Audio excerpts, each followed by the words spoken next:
नमस्कार। आज के इस एक्सप्लेनर में हम एक ऐसे विषय पर बात करने वाले हैं जो सच में लिटरली दिमाग चकरा देने वाला है। Time travel. हाँ, समय यात्रा। ये कोई साइंस फिक्शन वाली कहानी नहीं है, बल्कि हमारे ब्रह्मांड की एक ऐसी ठोस सच्चाई है जो सब कुछ बदल कर रख देती है। तो आइए एक ब्रह्मांडीय यात्रा पर चलते हैं और डिकोड करते हैं कि भौतिक विज्ञान और थ्योरी ऑफ रिलेटिविटी के नजरिए से समय असल में कैसे काम करता है।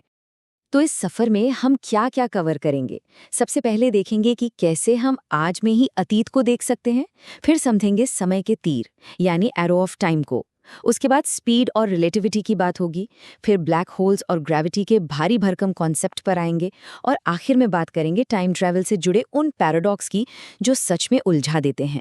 शुरुआत करते हैं हमारे पहले सेक्शन से, आज में अतीत को देखना और कैसे ये वर्तमान असल में सिर्फ एक भ्रम है।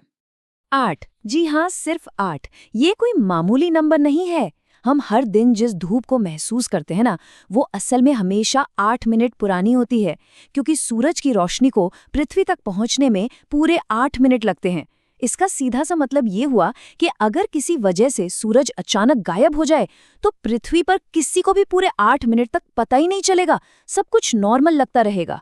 है ना कमाल की बात? और बात सिर्फ इन 8 मिनटों की ही नहीं है। ब्रह्मांड में जब हम दूरियों की बात करते हैं तो हम असल में समय में पीछे देख रहे होते हैं।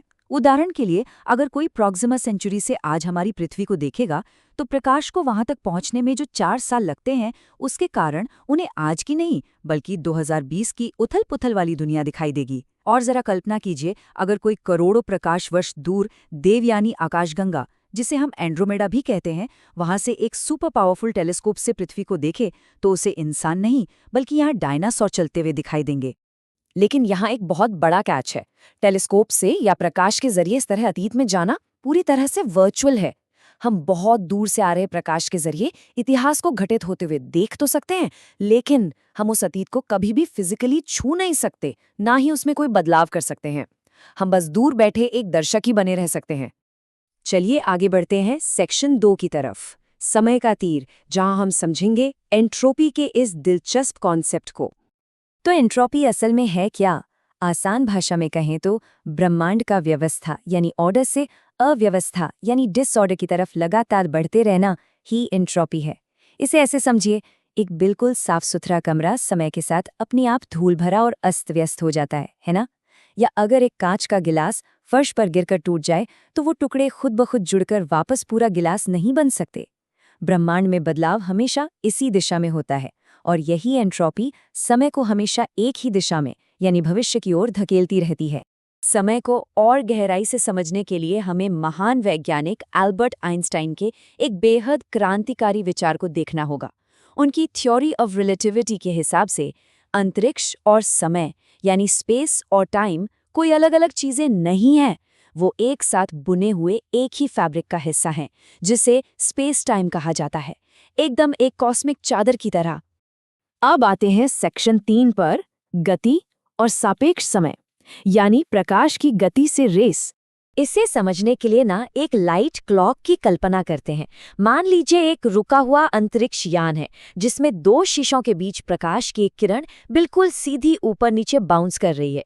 अब जैसे ही ये यान प्रकाश की गति यानी स्पीड ऑफ लाइट के करीब पहुंचने लगता है, तो बाहर पृथ्वी पर खड़े किसी इंसान को वो प्रकाश की किरण सीधी नहीं बल्कि एक तिरछे और लंबे रास्ते पर ऑसिलेट करती हुई दिखेगी।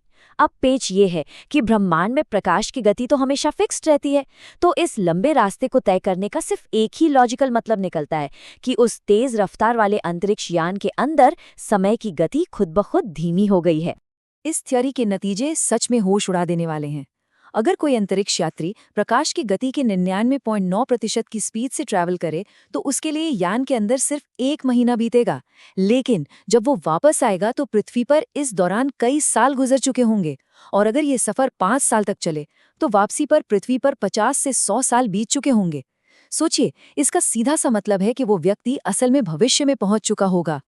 अब बढ़ते हैं सेक्शन 4 की ओर, गुरुत्वाकर्षण का जाल, जहां ब्लैक होल और समय का आमना सामना होता है। पृथ्वी पर हमारा नॉर्मल गुरुत्वाकर्षण है, इसलिए समय अपनी एक जानी पहचानी रफ्तार से चलता है। लेकिन दूसरी तरफ एक ब्लैक होल के पास की स्थिति बिल्कुल अलग होती है।